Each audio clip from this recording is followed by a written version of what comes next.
The streets of Willow Creek were quiet, just like any other day. It was a town where traditions ran deep, and so did certain beliefs.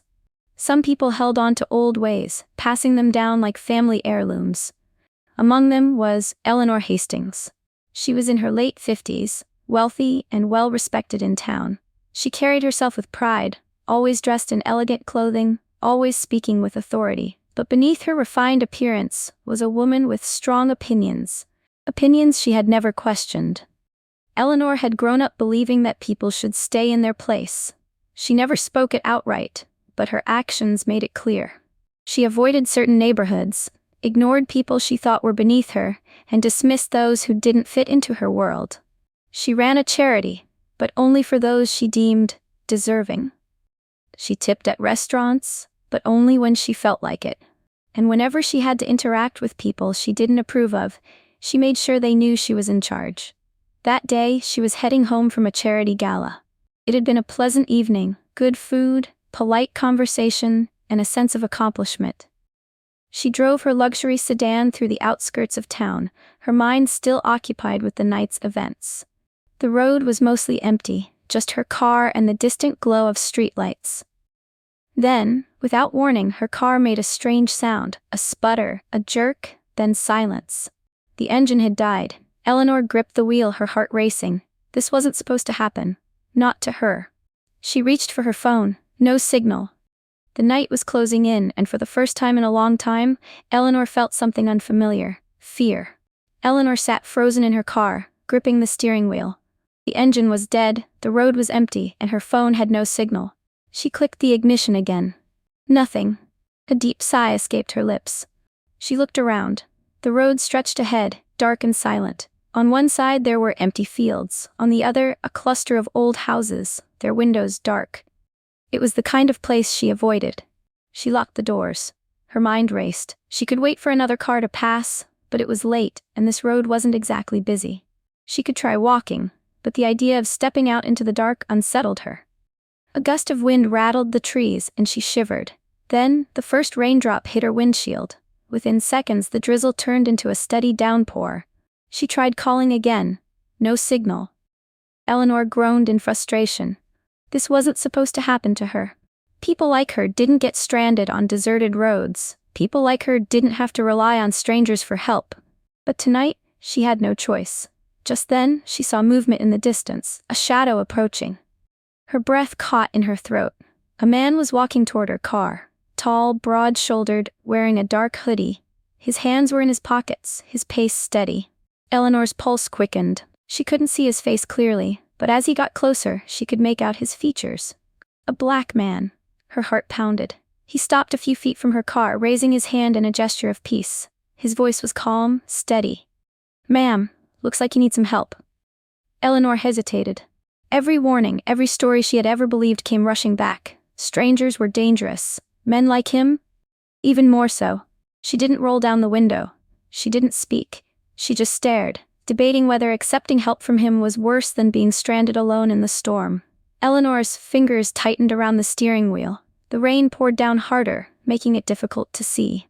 The man stood just outside her window, his hand still raised in a calm gesture. "Ma'am?" His voice was steady. Patient. "Your car won't start?" She didn't answer. Her mind screamed at her to be careful. She had heard stories, warnings about situations like this. A lone woman, a stranded car, a strange man offering help. It was never good. He took a step closer, and she flinched. "I'm a mechanic," he said. "I can take a quick look." She still didn't speak. She only stared at him, her breath shallow. The rain drenched him, but he didn't seem to care. He gestured toward the hood of her car. "I won't touch it unless you say it's okay." Eleanor hesitated. Her car was dead. She had no signal. She could sit here all night and wait, or she could take the risk. Finally, she moved just enough to press the button that unlocked the hood. She didn't open the door. She didn't roll down the window. The man nodded in thanks, then walked to the front of the car. With practiced ease, he lifted the hood and examined the engine. Eleanor watched his every move. He worked with confidence, checking wires, adjusting connections. She could hear the clinking of tools in his pocket as he moved. After a few minutes, he leaned over and spoke again. "Try it now."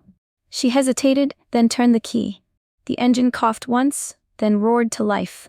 Her shoulders relaxed slightly. The man shut the hood and stepped back. "You should be good to go," he said. Eleanor swallowed. This was the part where she should say thank you. Instead, she barely nodded. Her fingers hovered over the gear shift, eager to leave. The man didn't seem surprised by her reaction. He simply gave her a small, knowing smile. "Drive safe, ma'am." Then, just like that, he turned and walked away. Eleanor didn't waste another second. She put the car in drive and sped off, her hands shaking on the wheel. She didn't look back. But something about the way he had looked at her, like he already knew exactly who she was, made it impossible to forget. Eleanor drove fast, gripping the wheel so tightly her knuckles turned white. Rain still poured, but she barely noticed. Her heart pounded in her chest. She had just been alone, stranded in the dark. With him, she should have felt relieved that her car was working again. Instead, she felt uneasy. Her mind replayed the moment, the way he stood in the rain, the calm in his voice, the confidence in his hands as he worked. He didn't ask for anything. He didn't even wait for a proper thank you. And yet, she still couldn't shake the feeling that she had let her guard down. When she finally reached the safety of her gated neighborhood, she exhaled. Home. The warm glow of her house comforted her. She parked, locked the doors twice, and hurried inside, shaking the rain from her coat. The next morning, she met her friends for brunch at the country club. Over coffee and fresh croissants, she told them what had happened. "I was stranded," she said, stirring her tea. "And then this man came out of nowhere." She didn't say his race outright, but the way she lowered her voice made it clear. One of her friends, Margaret, leaned in. "Did he ask for money?" "No," Eleanor admitted. "He just fixed my car." Another friend, Susan, scoffed. "You were lucky, Eleanor. It could have been a setup." Eleanor nodded, sipping her tea. "I know." But across the table, Grace, the quietest of the group, spoke up. Or maybe he was just a decent person helping someone in need. The table went silent. Eleanor shifted uncomfortably. "Maybe," Grace sighed. "Sometimes people aren't what we expect them to be." Eleanor forced a small smile, but the words lingered in her mind. She had spent her whole life believing she knew people like him, that they were all the same. And yet last night, in the pouring rain, when she needed help the most, he was the one who showed up. And that unsettled her more than anything else. 3 days passed. Eleanor had pushed the incident to the back of her mind. She had gone back to her normal routine, brunches, charity meetings, and evenings spent reading by the fireplace. But life had other plans. That afternoon she was at a high-end boutique, browsing through designer handbags when a strange feeling washed over her. Her vision blurred, her chest tightened, and a sharp pain shot through her left arm. She gasped, clutching her chest. The sales associate rushed to her side. "Ma'am, are you okay?" Eleanor tried to speak, but no words came out. The pain was unbearable. She felt her knees buckle, and the last thing she saw was the bright chandelier above her before everything went dark. When she woke up, the world was hazy. A soft beeping filled the air. The smell of antiseptic stung her nose. A hospital. She tried to sit up, but a dull ache spread through her body. A nurse appeared beside her, placing a gentle hand on her shoulder. "Take it easy, Mrs. Hastings. You had a heart attack, but you're stable now." Eleanor's heart raced. A heart attack, but she was fine, healthy, careful. This wasn't supposed to happen. The nurse smiled reassuringly. "You were very lucky. One of our best surgeons was here. He operated on you himself." Eleanor barely processed the words. Everything felt surreal. A doctor entered the room, flipping through a chart. "Mrs. Hastings, I'm glad to see you awake." His voice. Something about it made her stomach twist. Slowly she looked up, and her breath caught in her throat. Standing before her, dressed in a crisp white coat, was the same man who had helped her on the road. The man she had ignored. The man she had feared. He was her surgeon. He had saved her life. Eleanor's lips parted, but no words came. 1,000 thoughts swirled in her mind. The doctor didn't seem surprised by her reaction. He simply gave her the same calm, knowing look he had given her that night in the rain. "I'm Dr. Carter," he said, his tone professional. "You're gonna be fine." Eleanor felt a deep, burning shame settle in her chest, stronger than any pain she had felt before. She had judged him without knowing him, and yet, he had saved her. Again. Eleanor lay in her hospital bed, staring at the ceiling. The rhythmic beep of the heart monitor was steady, but her thoughts were anything but. Dr. Carter. The same man she had dismissed on that rainy night. The man she had feared without reason. And yet, he had saved her life. She shifted in bed, discomfort spreading through her. Not from her surgery, but from the realization that she had been so wrong. A knock at the door pulled her from her thoughts. A nurse stepped in with a gentle smile. "How are you feeling, Mrs. Hastings?" Eleanor cleared her throat. "Better," she muttered. "You're lucky, you know," the nurse continued. "Dr. Carter is one of the best. He doesn't take many last-minute cases, but when they rushed you in, didn't hesitate." Eleanor swallowed hard. I see." A few moments later, the door opened again. This time, it was him. Dr. Carter walked in with the same calm presence he had that night in the rain. Only now, he wore a white coat instead of a hoodie. Eleanor's breath caught in her throat. He glanced at her chart before looking at her. "Your recovery is going well. You'll need rest, but you should be fine in a few weeks." His voice was professional, even kind. There was no resentment, no bitterness. She wanted to say something, to acknowledge what had happened. But what could she say? "I thought you were dangerous. I assumed the worst about you." Her throat tightened. "Doctor, He waited, his expression unreadable. She forced herself to hold his gaze. "I didn't recognize you that night," she said finally. "I know," he replied. Silence filled the room. Eleanor wanted to apologize. She wanted to tell him she was sorry for looking down on him, for fearing him without cause. But all she could do was lower her eyes, feeling a shame deeper than she had ever known. Dr. Carter didn't wait for an apology, he simply nodded. "Get some rest, Mrs. Hastings." Then, just like that, he turned and left. Eleanor exhaled slowly. For the second time in a week, this man had saved her life, and this time, she wouldn't be able to ignore it. The days after her surgery were a blur. Eleanor stayed in her hospital room trying to rest, but she couldn't escape the thoughts swirling in her head. How had she been so blind? Every time she closed her eyes, she saw his face. Dr. Carter's calm, kind eyes. The same man she had looked at with distrust and fear, the same man who had quietly shown her the kindness she hadn't expected. She had spent her whole life building walls of comfort, walls of control, walls that kept people like him at arm's length. She had told herself that those walls were there for a reason. They kept her safe. They kept her from being hurt. But now, all she saw was the truth. That night, in the rain, he hadn't been a threat.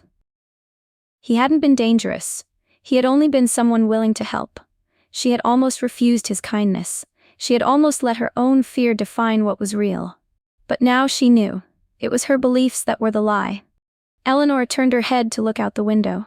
The sun was setting, casting a soft orange glow across the sky. The rain had finally stopped, and the world outside looked peaceful. But inside, there was a storm. She thought about the way she had looked at people like him. People who didn't fit into her world. She had told herself they didn't deserve the same respect. But now, looking back, she saw it for what it was. A barrier she had built to protect herself from seeing the truth. Her whole life, she had believed in labels, in categories, in separating people based on their skin, their background, their class. But those labels had never been real. They had been walls, just like the ones she had built to protect herself from him. She had been wrong. Her eyes stung with unshed tears. She wasn't sure what to do with this new knowledge.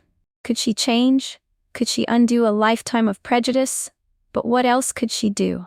What choice did she have now that she saw the truth? As she lay back, her heart heavy but lighter than it had been before, she realized that facing the truth was the first step. She had already taken that step. Now, she had to find a way to live with it. Eleanor's time in the hospital wasn't just about physical recovery. It had become a space for reflection, a place where she had to confront the harsh truth she had spent years avoiding. When she was finally discharged, Eleanor returned to her large, quiet home, but it felt different. It no longer felt like a place of comfort. The walls, which had once shielded her from the world, now seemed cold and oppressive. The first few days back, she went about her usual routine, but her mind kept returning to Dr. Carter, to the kindness he had shown her, to the way he had looked at her without judgment, despite her own misplaced fears. One morning, Eleanor sat in her living room, staring at the framed photo of herself with friends at a charity event. The smiling faces seemed distant, fake even. She knew she had to change. It wasn't enough to acknowledge her mistake. She had to do something about it. Eleanor made a decision. She would find out more about Dr. Carter, not just as her surgeon, but as a person. She needed to know his story. The next day, she called the hospital. She didn't ask for his direct contact, but she did ask about his background. She learned that Dr. Carter wasn't just a brilliant surgeon. He had come from a family that struggled. He had worked his entire life to get to where he was, facing obstacles and discrimination at every turn. She felt a sharp pang in her chest. How could she have been so blind to all of that? Eleanor decided to visit Dr. Carter. She didn't want to just send a note or leave it at an apology. She needed to face him, to understand him, to acknowledge how wrong she had been. That afternoon, she drove to the hospital, her mind racing. She didn't know what she would say, but she knew she had to speak to him, even if it was just to express her regret. When she arrived, she asked the receptionist where she could find him. She was directed to a small office in the back of the hospital. She hesitated for a moment before knocking on the door. "Come in," a familiar voice called from inside. It was him. Eleanor opened the door slowly, her heart beating faster with every step she took inside the office. Dr. Carter was sitting behind his desk, reading over a chart. When he looked up and saw her, his expression didn't change. "Mrs. Hastings," he said, his voice calm. "What can I do for you?" Eleanor stood still for a moment, unsure of what words would come out. But she knew she couldn't back away now. "I wanted to thank you," she began, her voice shaky, "for what you did for me, for saving my life." Dr. Carter nodded, his gaze steady, but he didn't speak. Eleanor continued, "I've been thinking a lot. About that night. About everything." She took a deep breath, trying to steady herself. "I realized I was wrong. I judged you before I even knew you.